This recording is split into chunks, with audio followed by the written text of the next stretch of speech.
اور یہ کہہ رہا ہے جو ابدال غوث کو تم مانے وہ کافر. تو ایک طرف تو غوث پاک کو محدث بتا رہا ہے، دوسری طرف تو نے گنیت الطالبین ہی نہیں پڑھی، ورنہ تجھے پتا ہوتا جاہل زمانہ کہ گنیت الطالبین میں خود غوث پاک نے ابدال کا ذکر کیا ہے. آئیے حضرت خضر علیہ السلام کے بارے میں اس کا کیا رائے ہے اور غوث پاک کا کیا عقیدہ ہے وہ بھی دیکھتے چلیں. پہلے اس کا عقیدہ سنیں.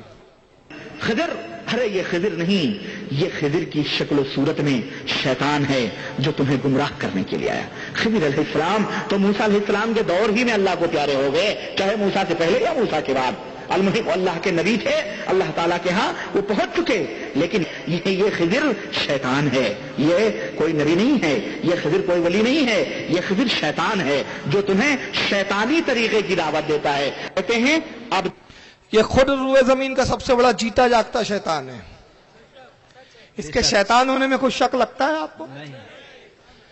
مجھے تو پتہ نہیں، بولنا تو نہیں چاہیے، بول رہا ہوں. کتاب ہے میری قرین زندگی، آپ میں سے بہت سو نے پڑھی بھی ہوں گی.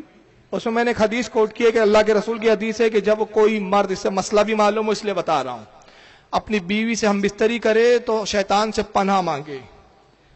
اور اگر شیطان سے پناہ مانگے مطلب اعوذ باللہ من الشیطان الرجیم پڑھے. اور ایک دعا آئی ہے پوری دعا پڑھے.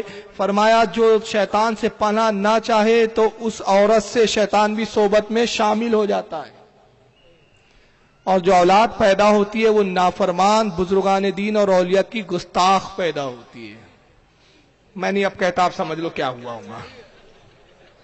ابا جان نے دعا نہیں پڑھی ہوں گی، یقیناً نہیں پڑھی ہے، ورنہ اتنا بڑا خبیث تو میں نے دیکھا ہی نہیں وہابیوں میں. کوئی ایک سے ایک وہابی دیکھے لیکن یہ جیتا جا کر اتنا بڑا ابلیس نہیں دیکھا. خضر علیہ السلام بعض علماء کے نزدیک نبی ہے اور بعض کے نزدیک موسیٰ علیہ السلام کے زمانے کے ولی ہے.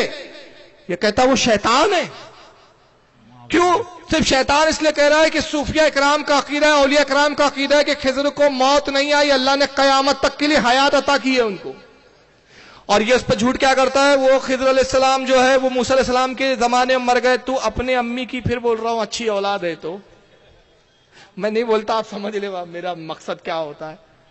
اگر تو دعا سے پیدا ہوا ہے، بغیر دعا کی تیری پیدائش نہیں ہوئی، تو تو صرف اتنا ثابت کر دے کہ کس حدیث میں آیا ہے کہ حضرت خضر رسول اللہ حضرت موسیٰ کے زمانے میں انتقال کر گئے. کس حدیث میں آیا؟